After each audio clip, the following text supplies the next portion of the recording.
Ganti presiden. Ya paling tidak style-nya jangan sama. Iya. Dul. Kodok dewa.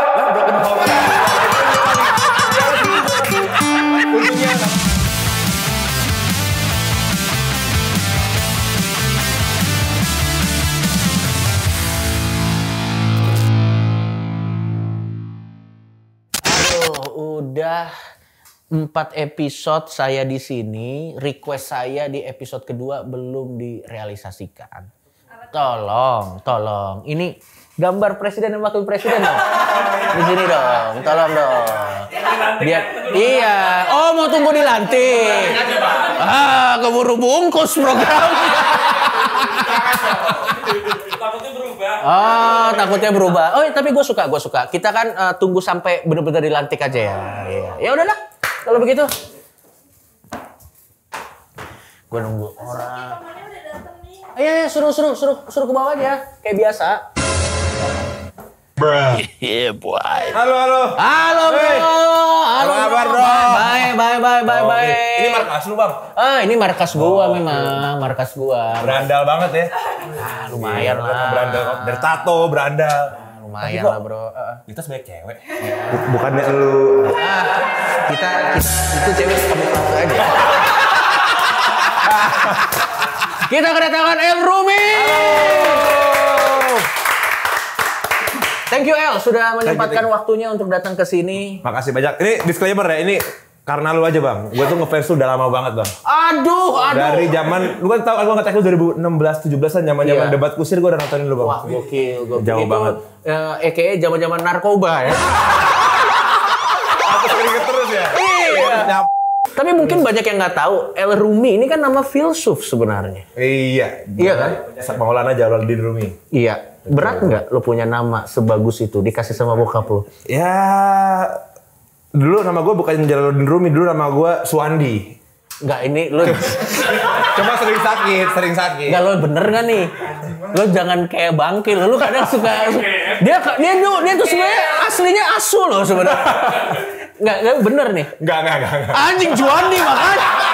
Muka Anda masa Juandi? Masa Al-Ghazali ke Suwandi kan? Iya, nggak mungkin.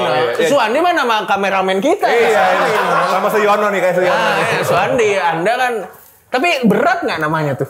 Ya jujur, ya lumayan berat sih karena kan El Jalaluddin Rumi itu kan sebuah nama yang Islami banget, dan tokoh Islam juga, jadi dan bukunya bagus-bagus tentang cinta dan lain-lain. Ditambah gue juga anak Ahmad Dhani dari Estianti, semakin berat lagi hidup gue.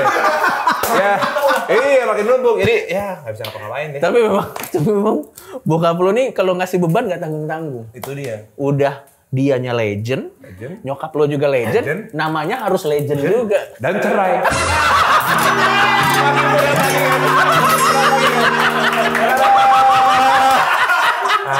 ada. Tapi lu tuh menurut gua menarik untuk dibahas, untuk ngobrol-ngobrol karena lu ada di situasi yang unik banget. Gimana tuh? Lu ada di situasi yang unik gitu. Balik lagi kita sebelum masuk lebih jauh, kita masuk tentang beban deh. Di umur berapa lo sadar bokap lo itu legend? Iya, di umur berapa lo sadar kayak anjing, bokap gua bukan kayak mas-mas ini nih. Bukan mas biasa pada umumnya. Iya, bukan. Di momen mana lo sadar bahwa anjing bokap, atau lo udah ada kecurigaan di umur berapa kayak bokap gua siapa sih kok orang sampai sebegitunya? Lo ingetnya gimana? Seinget gua lah, dulu pernah ada satu kejadian. Jadi dulu kan emang pas gua masih kecil umur 5-6 tahun tuh Dewa dan Ratu, ini dua band lagi top-topnya nih. Wah, 2004 kayaknya lah. Chart Indonesia saat itu cuman manajemen Bapak Anda. Iya. RCM. Itu tapi jauh sebelum RCM sih, zaman Dewa sama Ratu. Dewanya lagi gila-gilaan, Ratunya gila-gilaan, dan kan mereka tur terus kan. Itu tuh kadang sering diajak jalan juga. Dan pernah suatu ketika, ini ceritanya lama ya. Tapi pada saat itu ini lu belum tahu bokap lu kerja apa gitu, lu belum terlalu paham gitu. Nggak terlalu paham, cuman tahu dapat spotlight lah. Dan waktu itu pernah main di Dufan. Kita masih kecil-kecil, jadi Dewa main di menghibur orang-orang Dufan, anak-anaknya main dong. Katanya sempet berantem sama anak kecil, dan gue tuh nyetuknya, lu nggak tahu gue siapa? Gue anaknya Dewa. Dulu pernah gitu. Itu 2004 Anaknya bandnya loh, anak bandnya loh. 2005, 2004-an aduh. Iya, umur 6 tahun. Tapi ya namanya juga anak kecil. Ya namanya anak kecil pada saat itu. Tapi di momen mana lo akhirnya sadar bahwa anjing bokap gue nih legend nih? Lupa sih, tapi ya dari situ udah tahu lah kayak Dewa Ratu nih. Pada zaman itu karena lo ikut tur terus kan. Oke. Dan di momen mana lo merasa bahwa hal gini, sampai akhir lo pernah merasa itu beban tersendiri? Di momen mana lo udah mulai ngerasa kayak awalnya kan kayaknya lo menikmati kan, lo nggak tahu gue ada kayak siapa. Tapi di momen mana akhirnya ini kalau gue nggak hati-hati ini bisa bahaya. Ya beban punya banyak nama orang tua yang besar pasti beban karena kan kita nggak bisa nakal-nakal, karena kalau kita nakal kena kasus yang parah pasti kan nama orang tua yang dibawa. Misalkan kayak gue contohnya kena kasus A, pasti kan anak Ahmad Dhani terkena kasus A, pasti harus ada itunya. Pasti ada itu, pasti yang pasti kan yang dijual pasti itu, makanya harus jaga nama baik. Kalau dalam konteks musik, ya beban. Dalam konteks tentunya, karya deh. Ya karya musik tentunya ya tentu sih terbebani karena ada standar sendiri nih tersendiri kayak orang tua lu segini, bokap nyokap lagi kan segini. Kalau kita nggak standar segini kita ya agak terbebani. Jadi kalau dalam musik mungkin masalahnya bokap lu tuh cuman nggak bisa satu. Bokap lu tuh nggak bisa bikin lagu nggak enak. Ada lagu yang nggak enak kan? Nah ini kan yang ngomong anaknya. Enggak, gue taunya dari lu. Oh ada satu ada. Ada ya. Ganti presiden. Ya tapi kan itu kan selera. Tapi sisanya tuh enak banget. Nah, udah tahu bokap lo itu rajanya atau legendnya dunia musik. Kenapa lo masih ngotot berkarya di musik? Bukankah itu secara hitung-hitungan adalah pilihan tersulit dari berbagai macam karya? Iya, betul. Ya mungkin karena awalnya kan gue juga diterjunin di dunia musik ya. Itu karena mau lo atau ada dorongan dari orang tua atau gimana ya? Kayaknya dorongan dari orang tua sih dulu. Tiba-tiba bokap laki-laki itu kan bikinin lagu, bikinin band, kita cuma take vokal dan kebetulan kita juga seneng gitu loh. Kita juga enjoy. Ya akhirnya kita terjun dan kita kaget lagunya meledak. Dulu kan juga top chart juga lagu Superman. Ya mungkin karena tertarik juga dan diterjunin sih. Karena Safia, adik gue yang kecilnya yang cewek umur 13, dia sama bokap tuh mau dibayar untuk take vokal. Dan dia nggak mau. Berarti kan dia ada nggak ketertarikan ke sana. Berarti kan dulu ada ketertarikan ke sana. Mungkin karena dari kecil udah ikut tour, udah ikut ini, ngeliatin ayah manggung, ngeliatin bunda manggung, jadi pingin mungkin di musik. Tapi ya itu sulit karena kan pasti kita akan mau nggak mau dibanding-bandingin. Contohnya kayak misalkan Sean Lennon gitu. Sebagus-bagusnya Sean Lennon kan ujung-ujungnya ini anaknya John Lennon nih.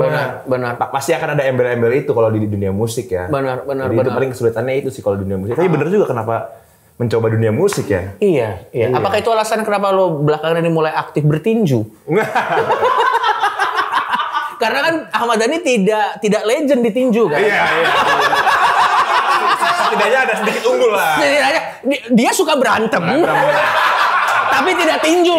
Silat lidah dia, silat lidah. Iya. Sedalam apa kecintaan lo sama musik? Nggak tahu sih, gue jujur sebenarnya sekarang lebih ke enjoy daripada mainin. Gue lebih kayak lebih malah jadi penikmat akhir-akhir ini. Untuk mainin enjoy kalau di atas panggung, suka gitu. Tapi untuk kayak membuat kreasi belum ke arah sana gue. Karena lebih suka kayak menikmati lagunya enak nih daripada untuk membuat gitu. Selera musik lo tuh kayak gimana sih? Selain Dewa ya? Selera musik lo tuh kayak gimana sih? Gue tuh agak-agak Britpop sih, Britpop gitu. British. Influence lo tergedenya? Britpop itu berarti masuknya kayak musik pop Inggris. Musik pop Inggris kayak Radiohead gitu-gitu? Radiohead atau? Radiohead. Dulu gue dulu 2000 SD gue sukanya Muse. SMP sukanya Beatles. SMA sukanya Oasis. Oh lo malah yang mundur-mundur. Iya. Tapi ternyata pas ditelusuri semua, ternyata itu dari Inggris semua. Akhirnya setelah itu baru ngulik Blur, Pulp, Sweat, dan lain-lain. Ternyata lebih intunya ke musik-musik Inggris. Gila ya, lo dari keluarga musik dan sekarang lo akhirnya lebih ke arah menikmati aja daripada pelakunya ya. Iya, gue sekarang kerjaan juga ambil apa yang enjoy aja sih. Jadi gue bukan orang yang idealis harus banget. Selama ada kerjaan yang penting gue enjoy ya gue ambil aja. Tapi pernah nggak ada lagu ini gue pengen tanya dari perspektif lo. Pernah nggak ada lagu bokap lo yang kata orang bagus banget, tapi menurut lo biasa aja? Laku banget, tapi biasa aja ya. Contohnya Munajat Cinta. Oh. Ya itu kan. Iya. Sebenarnya banyak banget orang yang suka lagu itu, tapi itu lagu pasaran banget yang chordnya cuman dari bait sampai ref sama semua lah. Karena setahu gue sejarah lagu itu. Iya. Itu lagu pernah ditawarin sama bokap ke Dewa 19. Oke. Untuk dinyanyiin sama Om Once. Tapi kata Om Once lagu ini terlalu menye-menye lah, bukan standarnya Dewa lah. Oke. Akhirnya yang rilis bokap sendiri, taunya malah meledak. Menurut gue sih lagu itu biasa aja ya, secara lirik juga biasa aja. Tapi memang laku di pasaran. Iya.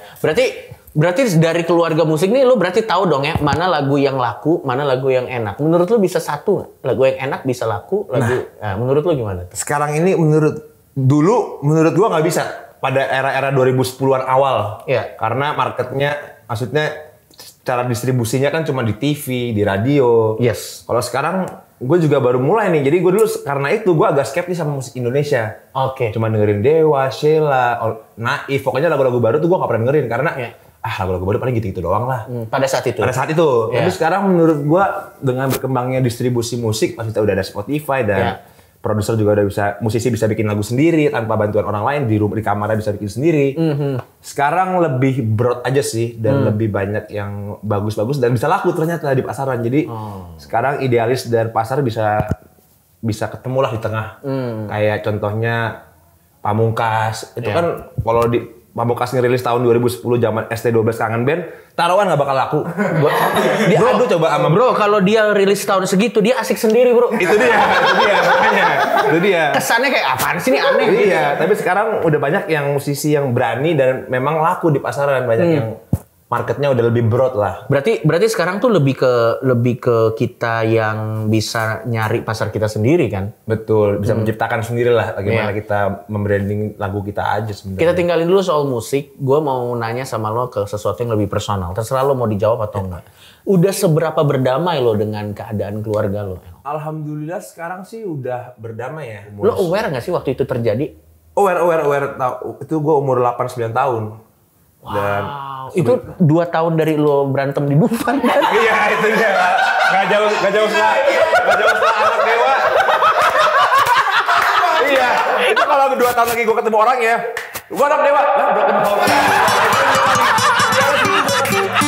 Untungnya gak ketemu lagi. Untungnya gak ketemu lagi. Iya. Lo pada saat itu terjadi, gimana perasaannya jadi seorang anak saat permasalahan keluarga lo tuh jadi konsumsi nasional? Untungnya sih waktu itu Al dan Dul, gue ada Al dan Dul lah. Jadi kita bertiga di rumah tetap ya happy aja pada anak umumnya.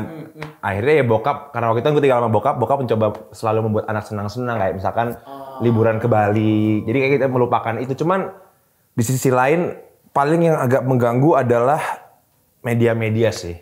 Media-media yang pada saat itu kan baru media-media TV besar ya. Jadi ada beberapa media yang berpihak ke nyokap, ada beberapa media yang berpihak ke bokap. Kalau bokap ngomong A di sini ya menurut mereka yang bener A, tapi kalau nyokap bilang B yang bener di sini B. Jadi nggak tahu nih mana yang bener mana yang salah. Tapi yang lebih mengganggunya ke arah sana aja sih, karena ada media yang pro bokap, ada media yang pro nyokap yang belum tahu apakah itu fakta yang bener yang mana. Ini jauh sebelum sosial media sepesat sekarang. Jadi kita kan cuma ngeliatinnya ya TV aja gitu, dan itu kan dulu semua TV kayaknya ngomonginnya beritanya itu aja. Benar. Tapi menurut lo kayaknya ada sisi positifnya juga, ini tidak terjadi di saat sosial media ya. Kalau ini terjadi di era sosial media, menurut lo damage-nya lebih gila nggak menurut lo? Mungkin lebih gila karena kan pasti ada komentar kita posting apa, misalkan gue posting sama lu, pasti komennya ngomongin itu ngerti. Nggak nyambung netizen kan, kadang-kadang ya alhamdulillahnya mungkin kejadiannya dulu ya. Oke. Kalau lu bilang seberapa berdamainya gue sekarang sih, alhamdulillah gue udah menerima takdirnya aja sih. Oke. Jadi kayak menurut gue walaupun nyokap atau bokap gue tidak bersalah, gue nggak tahu nih mana yang salah, gue juga nggak peduli juga. Bahkan sampai sekarang lu juga ada di stance itu ya? Iya, gue nggak pengen tahu. Either bokap atau nyokap gue salah, takdirnya pasti akan berpisah. Walaupun karena apapun. Sehingga buat lo salah bener udah nggak penting lagi. Iya, karena udah takdirnya juga. Dan sekarang kayaknya juga nyaman-nyaman aja sih hidupnya. Maksudnya bokap dengan keluarganya juga seneng, nyokap juga udah seneng dengan keluarga barunya. Yang penting sama-sama seneng aja sih sekarang. Lu itu sampai akhirnya ada di mindset gini berapa lama ya? Ini mindset yang sangat dewasa untuk orang yang seumuran. Baru-baru kuliah. punya adik tiri baru pasti kan menerimanya nggak gampang kan. Iya, paham. Punya adik tiri lagi ya pelan-pelan menerima ya. Tapi kan itu juga masih dalam pendewasaan diri. Akhirnya ya karena banyak ngobrol sama Habib yang bokap gue juga ada Habib. Ada guru spiritual. Guru spiritual lah, dia menjelaskan nah ini kalaupun siapapun yang nggak salah akan cerai juga. Ini emang takdirnya udah pasti cerai gitu. Emang gak bakal lurus juga karena yang gue lihat juga bunda sama ayah itu sama-sama alfa. Iya. Ayah keras, bunda keras yang mungkin ketemu juga. Iya. Menarik banget sih. Dan pada akhirnya saat lo udah berdamai dengan itu semua, opini lo tentang orang yang menggunakan broken home sebagai excuse, menurut lo gimana? Ya mungkin ya tergantung broken home-nya juga ya. Oke. Menurut lo ada berapa level broken home? Kan ada yang cuman berantem di rumah doang. Ada yang... Atau lo merasa lo termasuk kategori broken home nggak? Lumayan sih, tapi... Pada saat itu saat itu, tapi mungkin karena dulu kan juga ada isu perebutan hak asuh anak. Jadi kedua orang tua tuh mencoba untuk menyenangkan anak-anaknya. Iya. Supaya anak-anaknya bisa memilih antara satu atau yang kanan. Pada saat itu hal yang sulit nggak buat lo, El? Saat lo harus memilih antara ayah dan ibu lo? Ya lumayan sulit, tapi ya karena apa ya waktu itu juga mungkin karena itu tadi karena ada alamat dulu aja, jadi kita berasanya kayak di rumah tetap main-main bareng, tetap main smackdown-smackdownan, nonton lagi. Nah, sekarang kita bahas mengenai konspirasi yang ada di dunia musik nih. Ya. Menurut gue musik kan juga banyak konspirasinya, men. Gue mau nanya pendapat lo tentang konspirasi yang satu ini.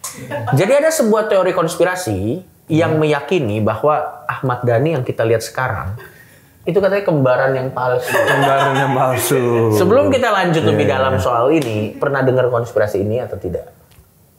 Pernah. Apa reaksi pertama? Wah, bener juga nih. Kayaknya berubah nih ya. Oke, sebelum lo ini, gue sebut dulu teorinya. Baru lo kasih tanggapan. Ya. Saya langsung nanya sama anaknya langsung. yang merasakan hidup bareng ya. Yang merasakan apakah ada gerak-gerik yang berubah kan kita tidak tahu. Jadi menurut teori yang beredar sekali lagi ini tim research kita, ini nama tim researchnya kalau ada masalah silakan hubungin nomor sini. Silakan somasi dia saja ya. Menurut teori yang beredar katanya beliau Ahmad Dhani ini yang asli sudah hilang atau bahkan meninggal di Jakarta atau Sydney pada tahun 2007. Saat itu lo umur berapa? Gue umur 8. Oke, berarti harusnya udah aware ya. Kita coba tanya. Ini katanya kenapa orang berasumsi seperti itu? Jangan-jangan yang nyerahin yang palsu lagi. Waduh. Timeline-nya pas soalnya timeline-nya pas. Zaman-zaman cerai tahun segitu tuh. Oke, ini malah jadi konspirasi baru. Apa nyokap gue yang sadar?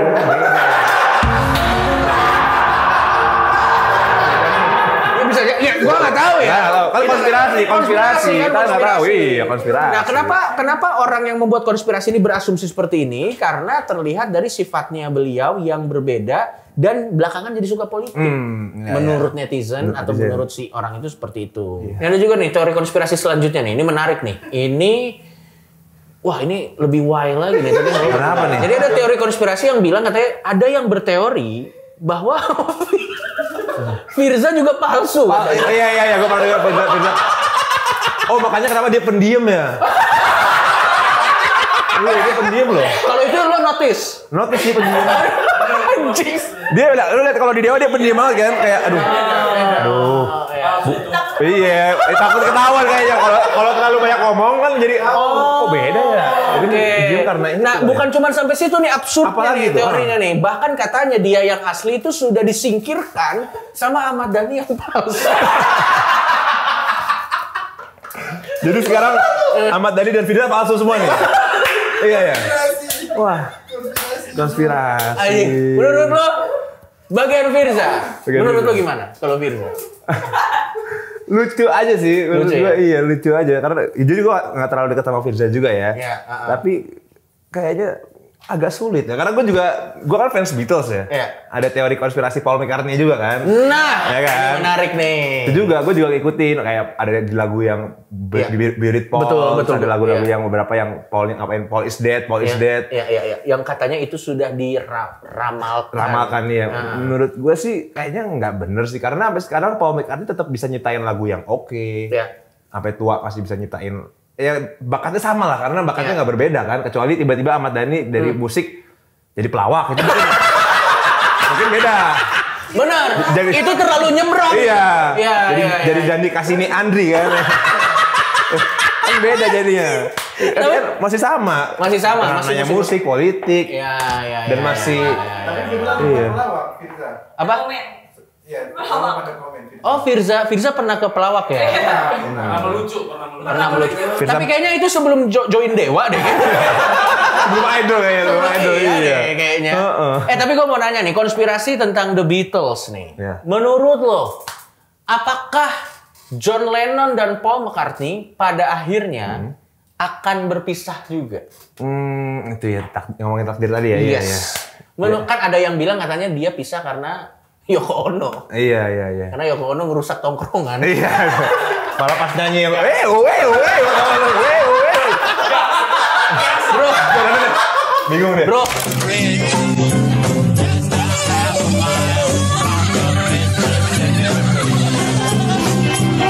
Menurut lo kalau nggak ada Yoko Ono, Beatles lanjut nggak? Kemungkinan besar mungkin ya, karena tapi faktor pertama The Beatles bubar itu kan setahu gue karena pas tahun 67 Brian Epstein meninggal, manajernya. Manajernya meninggal. John sama Paul ini kalau nggak salah rebutan siapa yang jadi kepalanya lah. Ya. Udah nggak ada lagi yang menengahkan. Itu mungkin salah satu faktornya. Kedua ya dia juga bucin kan sama Yoko Ono. Betul. Tapi ya faktor-faktornya udah semua tuh banyak faktor juga. Tapi ya mungkin memang takdirnya kayak begitu. Tapi yang gue lihat mungkin juga si John Lennon tuh merasa bucin karena setahu gue dia apalagi semenjak dia punya anak Sean Lennon ya. Dia tuh semakin bucin lagi karena dia kan pernah punya anak yang sama suami istri sebelumnya. Yes. Dan dia setahu gue dia menelantarkan anak yang pertama. Makanya keluar lagu Hey Jude dari si Paul McCartney kan buat Julian Lennon. Mungkin ya setelah punya anak dan punya Yoko Ono dia mungkin merasa bersalah kali. Kayaknya gue perlu lebih ke family. Akhirnya kan dia jadi family man banget. Mungkin salah satu faktornya itu juga. Sampai akhirnya masuknya ke bucin buat beberapa orang. Iya, bucin banget malah. Karena bucinnya parah banget. Gue tahu, seinget gue ada film judulnya Two of Us. Ini filmnya 1,5 jam, cuman perbincangan John Lennon sama Paul McCartney. Jadi tahun 70-an The Beatles itu pernah disuruh reunian.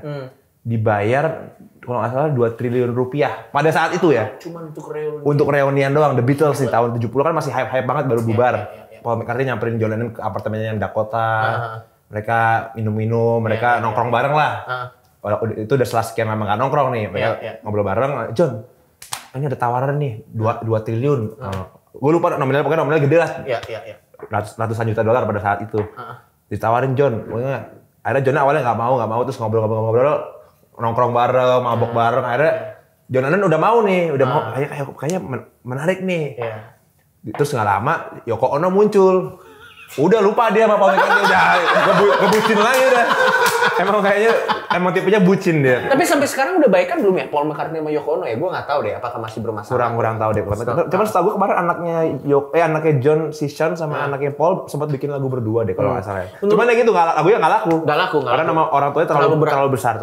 Kalau buat gue ya yang lebih parah lagi dari Sean Lennon tuh adalah gayanya mirip lagi. Iya, pakai kacamata, gondrong. Kalau Anda ingin keluar dari bayang-bayang ayah Anda, ya paling tidak style-nya jangan sama. Iya.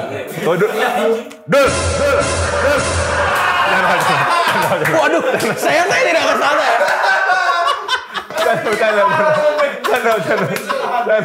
Nah, kalau itu mah karena mirip karena emang anaknya. Tapi kayaknya si Sean sih memang tapi siapa yang bisa menyalahkan sih?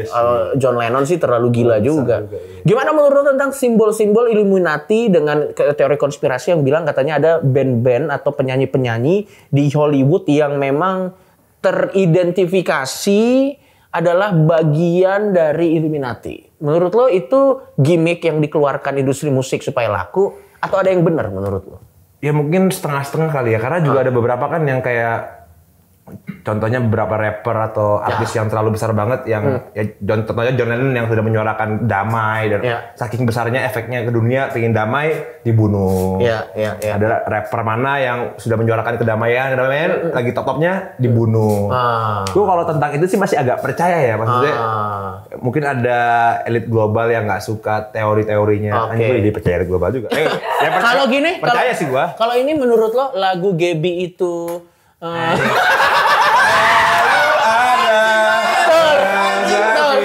jujur ya, sampai sekarang gue nggak tahu itu yang bikin siapa. Iya. Yang ditabrak terus ada baru rilis kan. Lu percaya nggak kalau itu? Gue kurang tahu ya. Tapi pada masa itu kan hits banget itu. Iya. SD kayaknya deh. Mungkin SD gue percaya kali ya. Sekarang kayaknya enggak deh. Nggak tahu sih. Ini gue dapat informasi lagi nih dari tim kreatif nih. Katanya rumah yang lo tinggal itu semuanya black. Katanya banyak temen lu yang takut untuk main ke tempat lo. Oke, pertanyaan pertama ini jadi timbul banyak nih. Kenapa hitam? Dari semua warna, Anda kan tidak buta warna. Kenapa Anda milih hitam gitu? Coba ada ke rumah saya, cek warnanya. Hitam nggak? Iya, siapa tahu putih di rumah. Anjing! Tapi nggak tahu kenapa hitam. Ya? Apakah itu adalah sebuah ekspresi? Kayaknya warna favorit bokap hitam deh. Maksudnya kayak Dewa kan juga hitam-hitam identik dengan warna hitam. Jadi mungkin awalnya bokap simple sih memang warna hitam sih. Iya, tapi sekarang bokap udah mulai warna merah, warna putih. Iya, beberapa side rumah, tapi karena kan bangunnya dari dulu jadi mostly emang hitam ya, 80% hitam lah. Oke. Oh, yang palsu. Iya. Makanya udah mulai merah, Bro. Bro, jangan-jangan Bro yang palsu, Bro. Lagi, iya.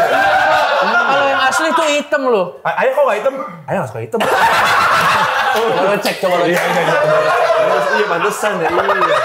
Oh iya, tapi lu harus tahu fun fact-nya bokap gue tuh punya kucing sekitar 30-40-an. What? 30, men? Dan hitam semua. Wow. Berarti masih asli. Dia serius banget anjing. Berarti masih asli. Setengah. Tapi rumah lu angker nggak? Ya angker sih, jujur gua selama tinggal di sana 25 tahun, gua nggak pernah sekalipun merasakan angkernya rumah gua. Mungkin karena gua tuan rumah di situ. Oke. Kayaknya mereka menghormati tuan rumah. Ini adalah bridging ke cerita selanjutnya yang seru nih. Tapi beberapa teman gua sering kejadian. Bahkan misalnya teman gua pernah kesurupan di kamar gua. Aduh, lucu banget. Terus gua waktu itu malam itu bertiga tuh. Gua kok bertiga jam 5 pagi. Anjing. Tiba-tiba lagi mau tidur, teman gua teriak-teriak. Anjing. Pada saat itu kan? Iya. Anjing, gua sama teman gua berdua, gimana? Gimana? Ente takut juga ente. Jam 5 pagi. Mami Mulan, bokap, nenek gua ke kamar gua, anjing. Ya, kesurupan. Akhirnya solusinya diapain tuh? Sama bokap diinjek, ceritanya kabur. Diinjek. Sumpah bokap nginjek. Gua nggak ngerti jurus apa itu. Tapi gitu kadang kalau di villa bokap gua, ada yang kesurupan. Biasanya sama orang lain nggak mempan, tapi sama bokap langsung mempan, kayak takut. Tapi ya bro ya, pasti temen lo itu juga ya pas begitu udah sadar diceritain, dia cerita tuh ke teman-teman, lo pernah diinjek Ahmad Dhani. Iya. Keren bro diinjek Ahmad Dhani. Mau gue diinjek Ahmad Dhani. Dan itu ada videonya itu. Aduh lucu banget. Bokap gue tuh sebelum mulai buat kenang-kenangan. Gue rekamin ya bokap gue gitu. Anjing lucu banget, men. Nah, kan bokap lo juga kan tidak malu-malu ya menunjukkan stance-nya terhadap the whole pandemic things kemarin. Dia tuh kalau di rumah tuh juga ngobrol-ngobrol sama anaknya soal itu nggak sih? Keluarganya soal itu nggak sih? Iya, dia dari awal COVID muncul, dia orang pertama yang sangat menentang keras bahwa COVID ini cuman buatan. Dan dia juga salah satu orang yang menolak keras vaksin. Oke. Iya, sampai dia tuh mau vaksin susah banget. Sampai dia kayak, aduh mending nggak ke luar negeri deh daripada vaksin gitu lah. Sampai ada begitu dan anggapannya ternyata terbukti sekarang vaksin ternyata ada efek sampingnya kan. Betul. Kita kena zong ternyata kan. Betul. Tapi pada saat itu dia tuh ngobrol itu ke keluarganya juga. Ngobrolin dan awalnya keluarganya ya apaan sih mas? Lama-lama percaya juga sama dia. Lama-lama semuanya tercuci otaknya ternyata memang fakta dia yang dibilang bener, ya bisa bener, dibilang salah juga nggak salah gitu. Tapi pada saat itu dia kontak-kontakan sama Jering. Nah itu gue nggak tahu. Itu lo nggak tahu. Bisa jadi karena stance-nya sama ya. Stance-nya sama. Tapi menurut gue pada akhirnya ya pandeminya udah lewat dan ya yang penting kita sehat-sehat aja lah gitu. Akhirnya jadi kayak flu biasa aja kan. Iya, sekarang juga orang kena COVID udah biasa aja lah menurut gue udah. Tapi waktu itu ada masanya kita kena COVID tuh panik banget, men. Iya. Ada masanya. Karena kan waktu itu banyak banget yang meninggal kan, zaman COVID Delta kalau nggak salah yang paling berbahaya itu kan. Oke. Nah, kita sekarang masuk aja nih ke gue tuh sebenarnya pengen lu tuh menceritakan hal-hal atau dosa-dosa yang pernah lo lakukan dulu. Yang mau lo ceritain aja ya. Kalau nggak mau diceritain sih nggak masalah. Dari tim research saya, di sini dikatakan katanya Anda pernah malakin orang-orang di rumahnya demi dapat uang jajan lebih. Oke, betul atau tidak? Betul, jadi pernah. Waduh, nggak ada. Dia lebih mikir bapaknya palsu tadi.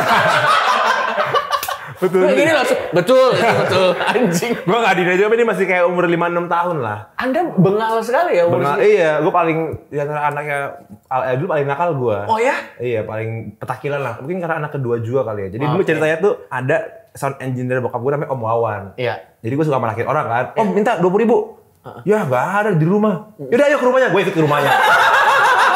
Ke rumahnya dikasih 20.000. Itu pernah tuh kejadian tuh. Wow. Iya, dulu. Terus gue juga pernah di era yang sama ada motor gitu, motornya gue piloksin.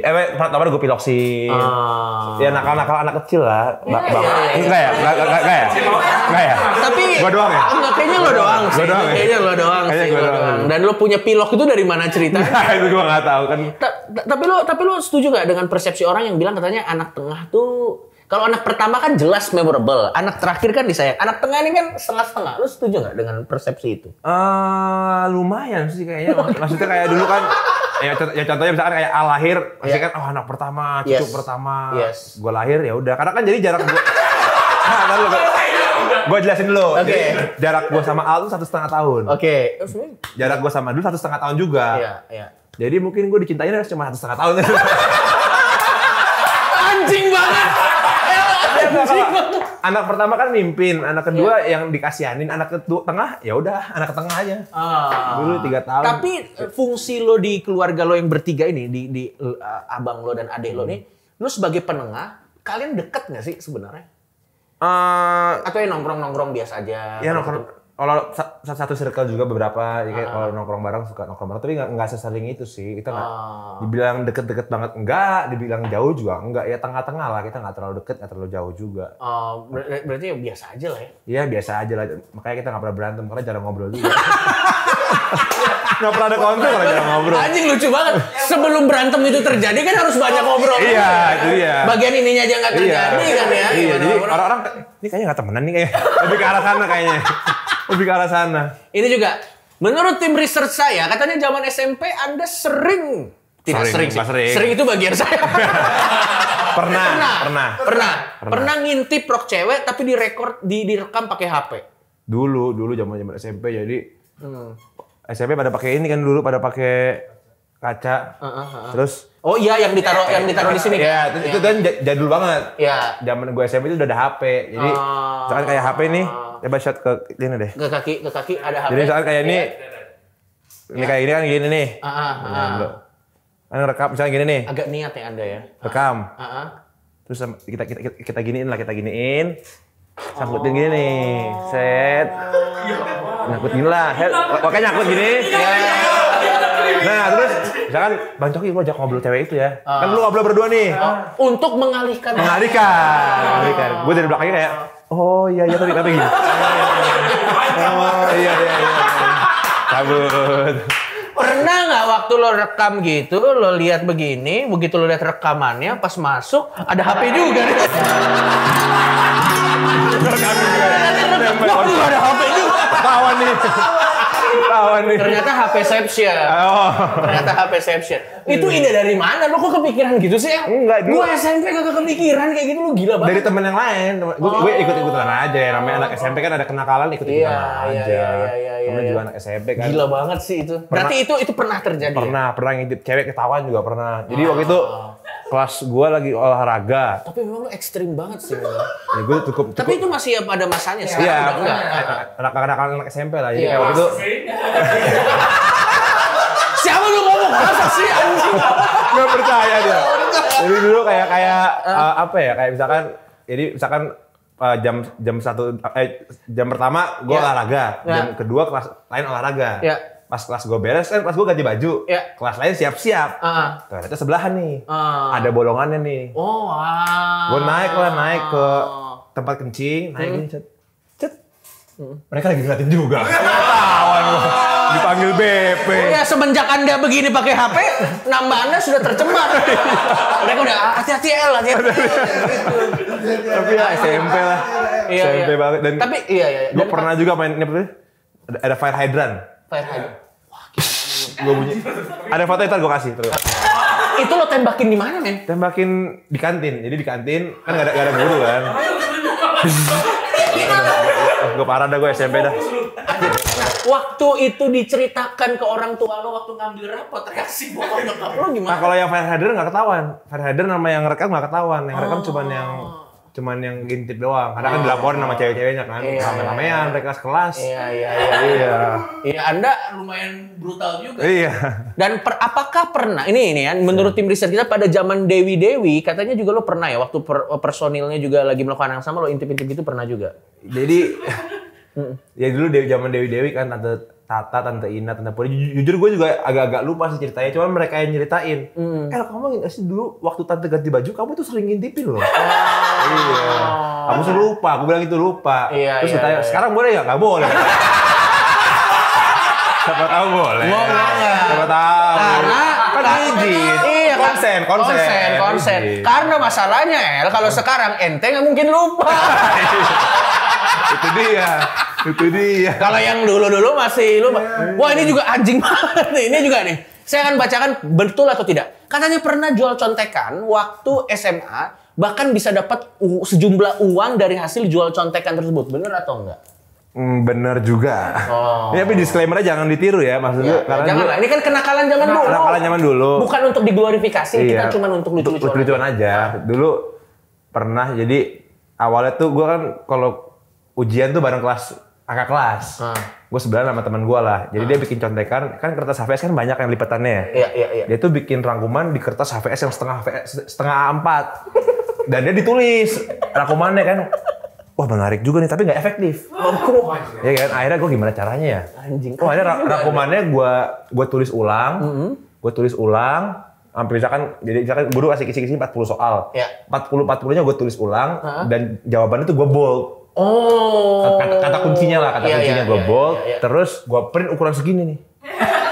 Tapi jelas banget tuh. Jelas ya, bisa kebaca ya. Dan bisa gue print bolak-balik kan. Efektif. Akhirnya, visioner kan. Jangan ditiru anak sekarang. Jangan ditiru. Mereka udah pakai HP kok sekarang. Tapi kalau HP kan agak susah ya. Agak susah. HVS terus gue print. Tahunya pas gue gunain berguna. Tapi itu capek juga. Jadi lo harus ngapalin nulis 40 kali, nulis 40 kisi-kisi. Akhirnya lo belajar juga ya? Pada akhirnya gue belajar juga. Jadi pas gue ulangan pun gue juga kayak, ini B, ini C. Gue juga nggak karena gue udah hafal. Karena kan gue nulis ulang gue hafal. Oh, ini kata kunci, ini gue jawab kata kunci. Jadi gue hafalin kata kunci doang. Akhirnya, gue kayaknya kalau gue capek sendiri rugi nih. Ya kan? Gimana kalau gue jual? Jadi setidaknya jerih payah gue menghasilkan lah. Menghasilkan. Akhirnya gue jual ke teman-teman dekat gue dulu. Ini nih. Taunya nilai kita jadi bagus semua. Curiga nggak? Curiga nggak waktu itu? Tar lu. Jadi akhirnya satu semua. Akhirnya gue bikin lebih masif. Kesangkatan. Iya. Jaringan Anda sama. Iya. Terus akhirnya lucunya ada teman sekelas gue niruin cara gue. Oke. Jadi dia punya circle sendiri. Dia mainnya di circle dia dulu nih. Gue bilang wah market gue diambil nih. Iya dong. Iya. Diambil nih. Kompetitor. Ada 2 apa 1 gitu kompetitornya. Ada pada ikut-ikutin cara gue. Jualnya cuma 10 ribuan. Iya. 10 ribuan. Terus akhirnya karena gue capek. Itu karena memakan waktu juga itu sekitar 1-2 jam lalu. Lu kayak baca ulang rangkuman aja. Sebenarnya kayak belajar cuman lu jual lagi ya. Jual lagi. Iya. Akhirnya gue bilang, ini kan kok lu ngikutin gue sih? Ya dulu gue di sekolah lumayan dibilang jagoan banget. Enggak, tapi lumayan terkenal lah. Punya nama lah. Ya kalau di orang ini gue takut juga sama gue gitu kan. Anda kalau sudah menyemprotkan fire hydrant pasti sudah terkenal dong. Iya. Terus gue bilang, ini kan cara gue nih, lu hak cipta gue nih, lu ngambil nih copyright. Wah, ya kan? Mirip seperti bapaknya nih, mirip. Gimana nih El, jalan tengahnya? Yaudah deh, yaudah. Gue nggak bikin lagi, lu ambil market gue, tapi setiap lu bikin, lu store ke gue. Iya, jadi akhirnya royalty. Akhirnya setelah Setelah itu gue udah gak bikin contekan, yang bikin teman gue. Gue cuma terima jadi aja nih, contekan lu. Contekan yang gue buat nih. Oh ya aman. Jadi kayak uang diemnya lah. Uang diemnya itu. Lo quality control ya? Quality control. Iya. Oh, ini oke, boleh. Oke. Oh, ini mah kreatif, bro. Iya. Dari sisi itunya sih kreatif. Cuma jangan ditiru. Tapi pada akhirnya ketahuan nggak the whole itu? Nah, pernah. Ini maaf ya, Bu. Jadi gue waktu itu spill ini.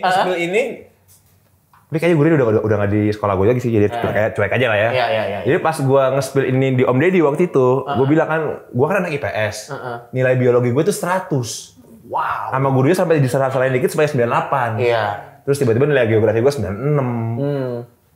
Itu ya sempat pas gue ngomong gitu, gurunya tuh diomelin juga. Jadi pas gue udah lulus bertahun-tahun, gurunya diomelin. Emang ini kamu ya? Kok bukan saya, dia nggak ngaku. Padahal dia. Ya itu kaget dia. Dan lo katanya ini menurut tim research ya. Lo tuh pernah juga ya, bokap lo tuh galak gak sih kalau di rumah? Nggak terlalu sih, keras. Oh, galak dan keras beda ya? Iya, keras ya. Tapi katanya lo pernah sampai dipecut itu, bener gak sih? Pernah. Lo nakalnya kayak gimana, men? Gua nggak tahu itu jujur momen itu gua nggak tahu nakalnya apa, tapi momen dipecutnya gue inget. Oke. Jadi kayak ada lemari yang tinggi segini, gue kan masih kecil kan, gue ditaruh di atas nih. Kan otomatis nggak bisa turun, dipecutin gue.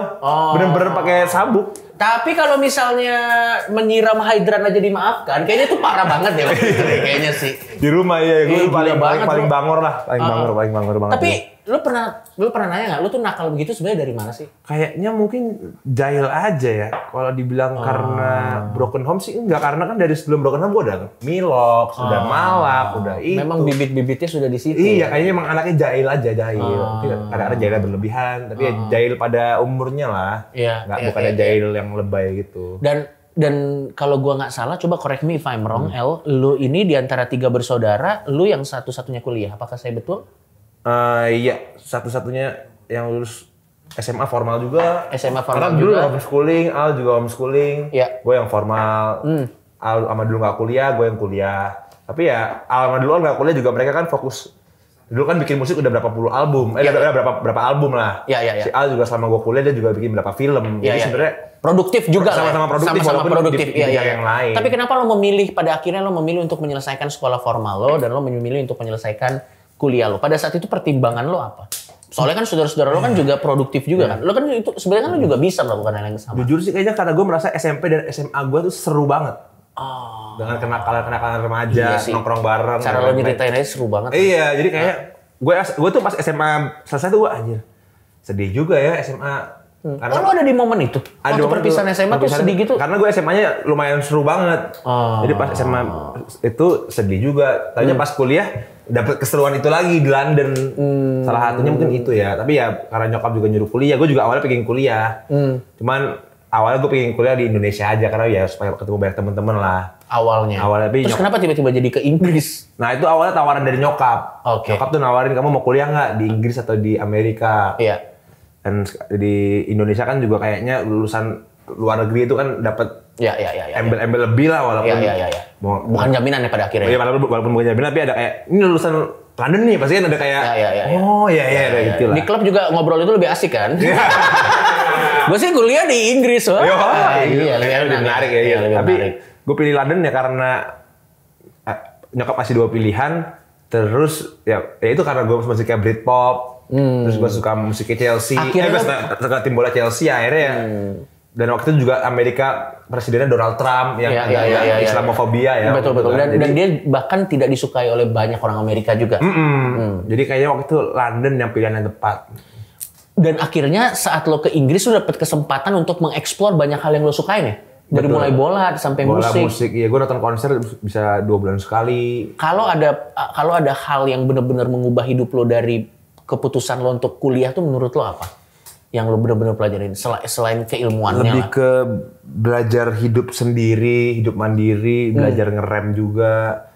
Ya banyak sih belajar kehidupan lah, karena kalau di rumah kan ya diurusin, cuma jalan sekolah pulang. Nongkrong, sana lebih kayak belajar hidup aja sih. Banyak experience hidup yang mungkin nggak gue dapetin kalau kuliah di Indonesia lah. Oke, berarti privilege yang bisa lo nikmatin di rumah itu di sana tuh 180 derajat ya. Lo harus sendiri aja. Iya, tapi gue ngerasain kayak belanja sendiri, masak sendiri. Apa yang terberat waktu pertama kali di sana, El? Ya mungkin jauh dari orang tua, jauh dari teman-teman. Iya mungkin 3-4 bulan pertama gue lumayan homesick ya, tapi setelah nemu circle di sana ya akhirnya ya enjoy aja di sana, apalagi juga di sana kan nggak banyak yang tahu gue ya, jadi oh itu juga nilai plus ya buat lo ya? Menurut gue iya, karena kan ya dari kecil kan gue udah anak dewa tadi kan. Iya kan? Iya dong. Mau nakal-nakal kan juga nggak bisa.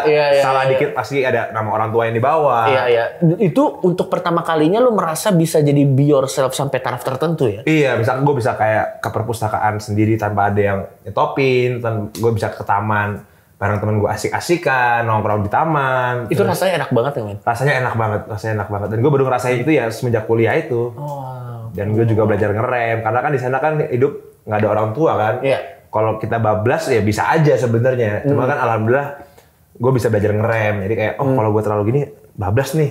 Iya. Belajar ngerem. Dan sekarang akhirnya dia terpakai. Kalau kita mau yang aneh-aneh bisa ngerem. Tapi lo kepikiran untuk kalau lo punya uangnya dan punya kesempatannya, lo kepikiran untuk tinggal di sana nggak? Di Inggris terutama, specifically London.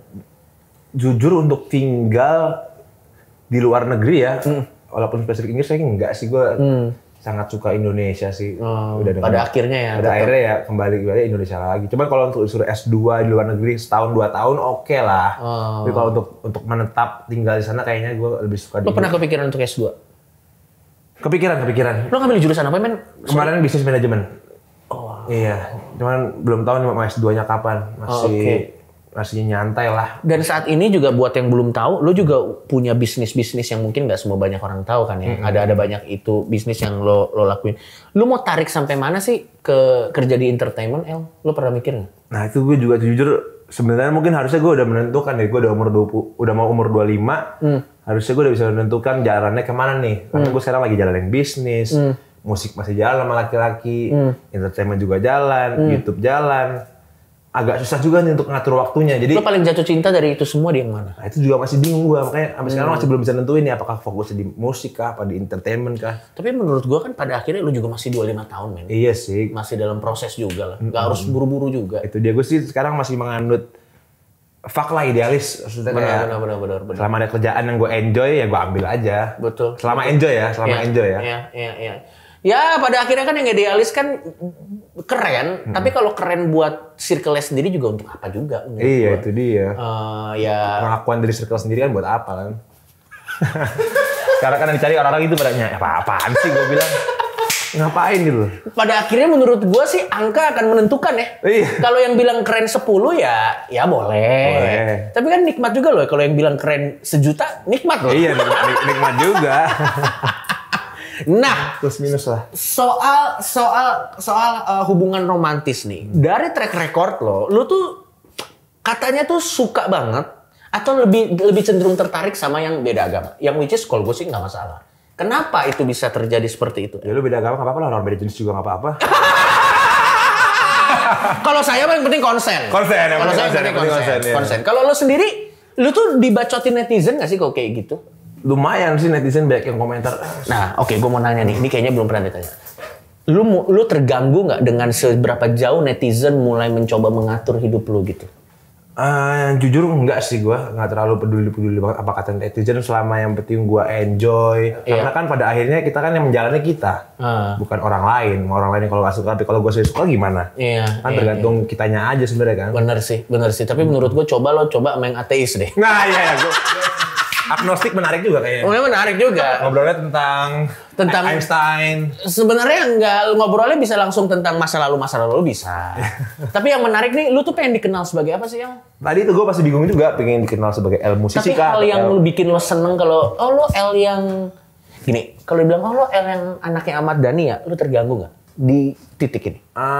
Biasa aja sih, karena memang faktanya begitu, nggak bisa ditolak juga, ya kan? Ya udah gitu. Kecuali lo anaknya Ahmad Dhani yang palsu itu ya. Kalau itu bukan asli kok. Asli kok. Bokap gue punya kucing 30 hitam semua gitu dia. Dia langsung defensif. Tapi lu tapi gue penasaran sih.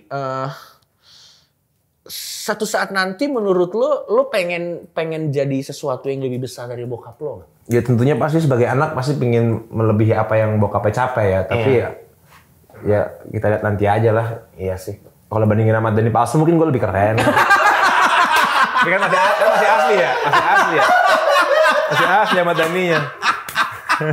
Anjing, tapi gila banget sih. Gua tuh selalu ngerasa ya El, orang-orang yang orang tuanya tuh raksasa industri ya, kayak si Aska, kayak lu dan yang teman-teman yang lain gitu. Hidup sendiri aja tanpa beban orang tua itu udah susah banget. Iya. Malah dulu bukan Ahmad Dhani palsu doang, dulu Ahmad Dhani Illuminati juga ada. Sumpah, sampai bagian sampai 11 episode dulu. Ah serius lo? Sumpah, kalau dari Ahmad Dhani dan Yahudi tuh ada tuh dulu 2000-an lah. Anjing itu, lu denger gitu ketawa-tawa gak sih? Ketawa-ketawa aja sih. Karena misalkan kayak bokap pakai bintang Yahudi, bintang Daud. Star of David. Ya menurut gua ya udah kan namanya juga artistik kan orang-orang pada pakai itu kan buat ya cuman atribut aja. Betul. Dan buat teman-teman kalau nggak tahu itu musik itu adalah tempat untuk mengekspresikan seni. Apa yang ada di sananya itu cuma sebatas seni, nggak semuanya ada meaningnya juga. Jadi nggak usah terlalu menggali lebih dalam. Dan setiap orang kan juga menangkap pesan yang dilakukan beda-beda juga. Beda-beda juga. Lo akan solo kah? Rencananya gue tahun ini tuh pengen ngeluarin lagu sendiri. Gokil. Karena nyanyi. Karena gue merasa gue udah mulai keluar dari fitrahnya gitu kan. Maksudnya gue kan munculnya kan dulu musisi kan. Iya. Terus sekarang main YouTube juga, entertainment bisnis juga, tinju juga, kadang-kadang ngelawak juga. Kadang-kadang gue sekarang kan programnya arisan. Gue tuh kalau ketemu orang tuh udah yang arisan ya udah. Orang-orang tuh udah mulai gitu, udah bukan kayak musisi ya, anak yang udah nggak ada arisan. Berarti sebenarnya lo berhasil juga dong sampai taraf tertentu keluar dari bayang-bayang orang tua lo, sebenarnya lo berhasil juga dong. Ya bisa dibilang walaupun nggak direncanakan juga ya. Tapi gue juga tetap pingin coba kembali ke jadi atlet boxing? Nah ya buat seru-seruan aja itu mah. Maksudnya kayak tanding setahun sekali, setahun 2 kali lah. Bukan yang serius banget menjadi atlet, benar-benar atlet. Karena memang buat celebrity match aja. Celebrity match tapi dulu boxing lah. Wah bro, gini. Seru cuy. Gua kan udah boxing 2 kali, itu seru banget. Karena Anda menang. Iya sih. Karena Anda menang dong. Makanya seru ya. Iya, coba lo tanya yang kalah. Lo masuk boxing nggak? Sepertinya karir. Tapi lo ada ketertarikan di boxing nggak? Gini. Sebenarnya gua itu mungkin karena udah tua juga ya. Yang bikin gua itu dulu mungkin 5 tahun yang lalu kalau gua diajakin boxing gua mau. Kalau sekarang karena gua udah tua boxing yuk, aduh capek saya mending tidur gitu. Nah, iya. Tapi yang gua lihat dari boxing yang menarik yang ada sekarang ini adalah orang yang ikut boxing, dia pasti akan bertanggung jawab sama fisiknya. Ya. Nah, setidaknya mau kalah atau menang, punya badan yang sehat, itu menurut gua kemenangan yang sebenarnya sih. Iya, karena kan persiapan harus 2-3 bulan. Bro, Chef Arnold, persiapan itu dia the fittest yang dia ada dalam hidupnya dia loh. Iya, benar. Dan menurut gua, terlepas dari apapun hasilnya kan ya setidaknya dia sehat gitu. Iya, itu juga sih, karena perlu 2-3 bulan dan lu kalau 3 bulan itu gak bener persiapannya lu susah banget untuk menang. Dan kalaupun gue harus boxing, gue sih mau pakai headgear ya, karena gue takut kalau kepukul geger otak gagal lucu lagi. Gue jadi kayak serius gitu, jadi hidup ini. Ngalor ngidul ya, ngalor ngidul. Jok yang palsu.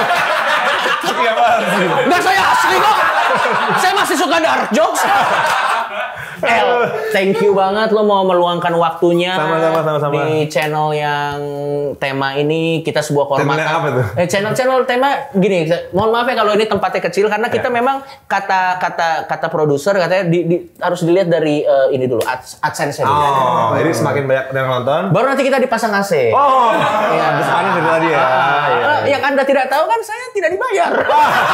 Nggak, bercanda. Itu biar lucu doang. Jokes. Thank you banget El. Pokoknya sukses di apapun yang lo lakukan. Lu juga Pak Jogi. Lo pokoknya apapun yang lo lakukan dan kalau misalnya lo jadi musisi, looking forward untuk karya lo. Siap, ditunggu aja insyaallah. Baiklah kalau begitu. Kak El udah ditungguin nih, yuk. Sama siapa? Dia nggak bisa improve.